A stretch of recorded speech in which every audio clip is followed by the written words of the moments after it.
যে বিষয়টি বান্দরবনকে অন্যান্য জেলা থেকে এগিয়ে রাখবে সেটি হচ্ছে তাদের অতিথি পরায়ণতা।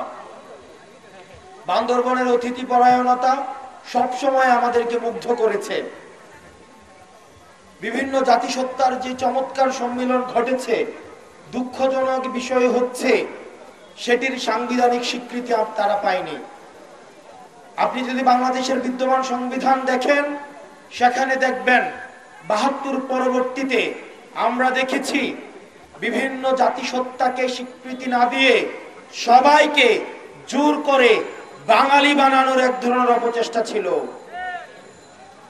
প্রিয় বান্দরবনবাসী, আমরা দৃঢ়ভাবে বিশ্বাস করি, এনসিপি দৃঢ়ভাবে বিশ্বাস করে, প্রত্যেকটা মানুষ, প্রত্যেকটা জাতিসত্তা, ভাষাগত যে বৈচিত্র্যতা রয়েছে, ধর্মীয় যে বৈচিত্র্যতা রয়েছে, সেগুলোর প্রতি আমাদের এনসিপি সবসময় শ্রদ্ধাশীল।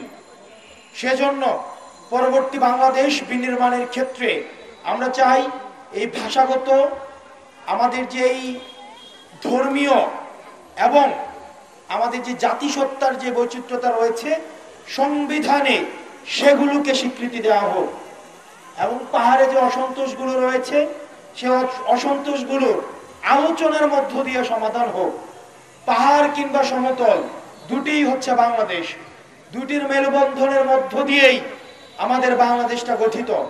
আমরা দেখছি বিভিন্ন সময় বিভিন্ন ভেস্টেড গ্রুপের মধ্য দিয়ে, বিভিন্ন প্রতিক্রিয়াশীল, বিভিন্ন ইন্টারেস্টেড গ্রুপের মধ্য দিয়ে পাহাড়কে অস্থিতিশীল করার এক ধরনের চক্রান্ত করা হয়।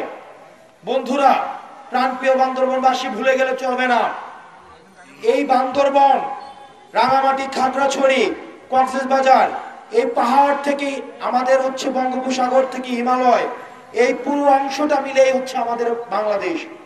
আমাদের বাংলাদেশ বিনির্মাণ করতে হলে আমাদেরকে সবাইকে ঐক্যবদ্ধভাবে আমাদেরকে কাজ করতে হবে। প্রিয় বান্দরবনবাসী, এই মুহূর্তে আপনারা জানেন ২৪ পরবর্তী সময়ে আমাদের এই গণ অভ্যুত্থানের কিছু ম্যান্ডেট রয়েছে। নির্বাচনে পৌঁছানোর জন্য নির্বাচনের কিছু পূর্ব শর্ত রয়েছে, বিচার এবং সংস্কার কার্যক্রম রয়েছে।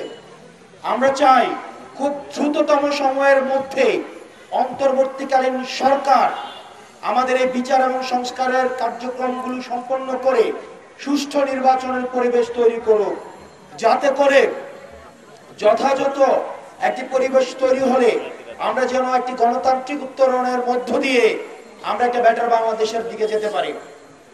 আপনাদের কাছে একটা প্রশ্ন রাখতে চাই, এই মুহূর্তে বাংলাদেশে কোনো কিছু দরকার আছে? বিচার এবং সংস্কারের দরকার আছে? বিচার এবং সংস্কারের দরকার আছে? একদম শেষ মানুষটার কাছ থেকে জানতে চাই, এই মুহূর্তে বাংলাদেশে কোনো কিছু দরকার আছে? সবাই হাত তুলে বলি দরকার আছে। আমরা বলবো এই মুহূর্তে দরকার। আপনাদের কাছ থেকে শুনতে চাই বিচার এবং সংস্কার এই মুহূর্তে দরকার। বিচার আর সংস্কার এই মুহূর্তে দরকার।